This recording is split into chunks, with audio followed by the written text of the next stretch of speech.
was a house by me nicknamed Ghost House because construction was never finished on it for the longest time, and it had been sitting vacant and unfinished for years.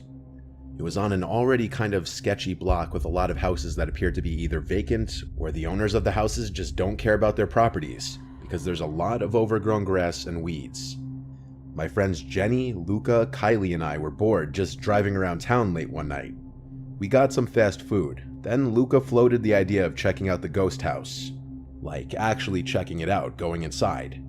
The girls were on board, and so of course, so was I too then. We parked a few houses down. This street only had one street light. The rest of it was dark, and a lot of the houses didn't have any lights on. So it really was a dark and kinda creepy block. Like I said, the neighboring houses seemed abandoned too, even though they weren't due to cars being in some of the driveways. We were all sure to be extra quiet getting out of the car and walking over to the ghost house. Seeing this unfinished 2-story house in the dead of night gave off eerie vibes for sure. Next up, we had to figure out a way in. Of course, we tried the front door and it was locked. We then walked around the house trying every window until one of them slid right open. Jenny was the smallest, so she climbed in through the window and then went to unlock the back door for us. Only it was already unlocked, meaning anyone could have just walked right in. We entered the house that smelled like a mix of wood and some kind of rotten cat piss kind of smell. The first floor was a lot more finished than I was expecting, and it was pretty big with lots of rooms, but there was no furniture. We kind of all split up going different ways. I went up the stairs to the second floor, and up here was a bit more unfinished, with a lot of the wall framing exposed. I heard rustling around from downstairs, the sounds of my friends being a bit too loud, so I went shh really loud down the stairs. Upstairs was pretty empty, so I went back down to run into Jenny, who asked what's upstairs. I said it's a bit unfinished up there. She then proceeded to go upstairs and check it out anyway. I proceeded to look for the basement, and I found it beyond a brown door right under the stairs leading upstairs. As soon as I opened it, I got a whiff of that cat piss type smell I was talking about. I started walking down the steps, and as I got to the bottom, I could see the basement looked a little more decrepit than the rest of the house. The concrete floor was stained with some brownish, rusty-looking material. My first instinct was to think paint, but the color could also match blood. I looked around the mostly empty space and found in one corner a small wooden chair and a little table with a book on it. It was the Holy Bible. I heard footsteps coming down the steps. I said in a volume slightly above a whisper, "Yo, come check this out." When I heard no response, I turned around but didn't see anyone by the stairs. I said, "Who's there?" Then I noticed a girl sitting down, leaning on the wall. Only it took me a second to realize it wasn't Jenny or Kylie. It was some random woman with extremely long and messy hair, looking right at me. Then I heard one of the girls upstairs screaming, followed by Luca calling my name saying, "Let's get out of here." The only words I could muster up were "holy shit," and I ran out of the basement and up the stairs. I saw my friends running out through the back door. I had no idea what they had seen, but I was right behind them. We ran back out front towards the car and didn't stop until we were in. I asked them as we started to drive away what they saw, because I saw some deranged looking woman come down to the basement. Everyone was talking over each other, but one of the girls finally managed to explain that they saw 2 men standing in one of the empty rooms on the first floor. They saw some dark objects on the floor in that room, but they couldn't find out what they were in those brief seconds before running away. They didn't get a look at their faces, but they were men based on their statures. I don't know what the hell was going on in that house, and if we ran into some satanic cult, or if we just ran into some homeless people. You couldn't pay me to ever go back to that house again. I don't live in that town or state anymore, so I don't know what became of that house. But based on the most recent Google Maps picture from 2019, it still wasn't ever finished.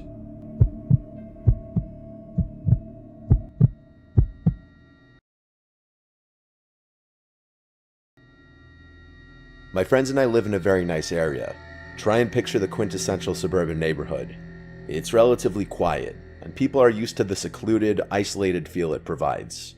The last place you'd expect anything dangerous to really happen. With the exception of what I'm about to tell you, my town radiated the calming silence you'd eventually come to crave.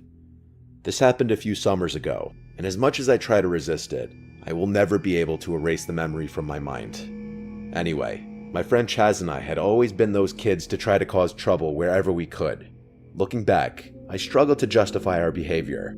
I guess it was our teenage manifestation of a rebellious spirit or some shit like that. We lived on the same street and hung out after school every single day. Because our neighborhood consisted of nothing but very large houses and towering trees, we didn't usually have much to do on weekdays, unless we wanted to journey a few towns over. So we ended up making our own fun most of the time. In our neighborhood, there was a well-known mansion at the top of a hill that had been abandoned for as long as people could remember. It wasn't really special. Every kid who lived in my town had been inside. The rooms were essentially stripped of anything of value, and finding a wall that wasn't coated with multiple layers of spray paint was almost impossible. It was especially creepy because it stood at the edge of a massive cemetery. For Chaz and I, this cemetery mansion was a kind of default, a plan B if we will. If we had nothing else to do, we'd throw some graffiti up inside or just smoke and chill on the roof. This was one of those nights. It was like 3 a.m. on a Wednesday, and Chaz and I had just been flaked on by a couple girls that we made plans with. The two of us were kind of upset, so we figured chucking rocks at the cemetery mansion would be a decent way to release some energy. Had we been sober, we might have been more cautious about doing something so stupid. But it was late, it was summer, and we didn't care. I convinced Chaz not to drive. We were more than a little drunk. And after about a 20-minute walk, we crested the hill and were met with a familiar yet eerie sight. Vines twisting and hanging down the muddied bricks, most of the windows shattered, menacing points at the tip of the roof. Definitely a sinister feel, especially at such an ungodly hour of the night. Without warning, Chaz picked up a stone and chucked it towards the house. It sailed gracefully before smashing through one of the fourth-floor windows. It was difficult to confirm in the low light of the moon and surrounding streetlights, but the deafening sound of the shattering glass confirmed it. Gleefully, I picked up a rock and did the same, puncturing one of the second-floor windows. Before the mansion's fourth floor, there was a single small window, probably an attic, that stood lonely as the highest room in the house. Chaz challenged me to hit it. I missed a good 10 throws before giving up with an aggravated sigh. Chaz grinned, picked up a rock, and said, "Watch this." He took a long look at the tiny target and launched it. I watched in awe as the rock flew through the air, shattering the attic window with a satisfying crash. I was shocked.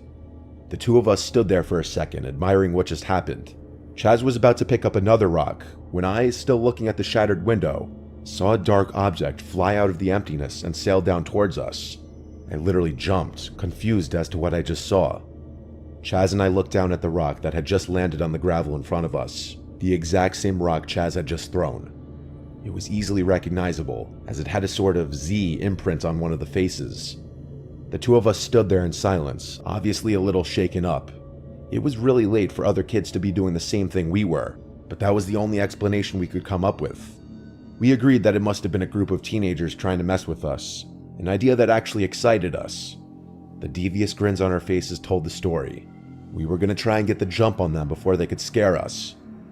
The two of us quietly made our way to the front door, ducking under a thick vine that hung from the towering pillars above. The door was slightly ajar, but it always was. It had long since been misaligned from its hinges and didn't close properly. As quietly as we could, we stepped inside, our eyes adjusting to the minimal light and our noses to the smell of mildew and rotting wood. We slowly made our way up the creaky stairs, unable to silence the sound of shifting wood beneath our feet. We had made it to the fourth floor, and were positioned at the base of the final staircase. Interestingly, we had never been up there.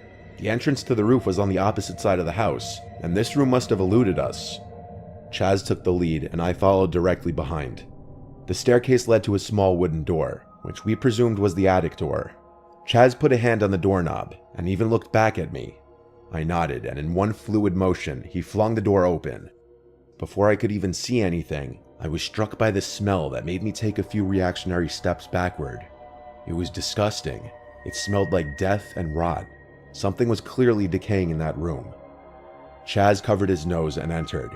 I was a little more hesitant to do so, but I decided that I'd rather be by his side than alone on a pitch-black staircase. The sight was even worse than the smell. We found ourselves staring at a tiny room, the floor of which a white pentagram was painted. There were a few unlit candles and a closet door that we didn't open. The smell seemed to be emanating from that closet, and I was worried Chaz would want to investigate more. To our surprise, the room was void of people. I had enough though. This was really starting to freak me out, and I couldn't fight the urge to leave any longer. I turned towards the door, and that's when I saw it. I looked down the staircase and saw two cloaked figures looking back up at me. I cursed and ran towards Chaz. Just then, we heard stomping up the stairs from behind us. We were screwed. As the stomping got closer to the door, I was prepared to fend off whoever it was, bracing myself for a fight. Just then, Chaz yelled at me, "Dude, come on." I whipped around to see Chaz halfway out of the shattered window, presumably stepping on the roof.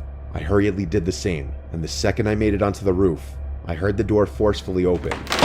We ran across the roof to the entrance we knew about, not wanting to wait to see if we were being followed. Had the situation not been so dire, I don't know if I would have been able to go through with our plan. The darkness made it nearly impossible to see. One wrong step and we would have been sent tumbling to our deaths. I followed close behind Chaz, and we made it to the roof entrance. It was a little hatch that led to a ladder. Chaz failed to open the hatch up. It was locked from the inside. Just then, we heard a booming voice ring out from somewhere in the distance. "They went that way," yelled the freakishly deep voice.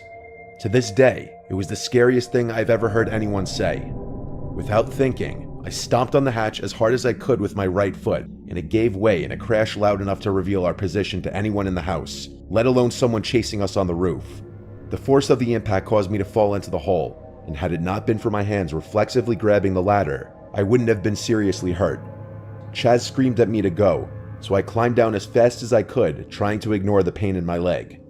The two of us sprinted down the other staircase and burst out the back door, jumping the fence and running into the cemetery. Chaz seemed to be fine. He was literally laughing. I, on the other hand, was so scared I could barely think. I never thought squatting behind a gravestone in a cemetery could be so comforting. Chaz and I maintained a watchful eye on the mansion, half expecting someone to be following us. We waited, and just when we thought the coast was clear, we saw a group of 4 or 5 cloaked figures circling the property, frantically searching under bushes and trees. The two of us crept closer into the cemetery, until we were sure there was no chance we could be spotted in the darkness. We hopped the backside fence, and haven't been back to that house since. I can only assume that we stumbled upon some kind of cult meeting or ritual. Why they decided to do it in an abandoned house is something I still ask myself.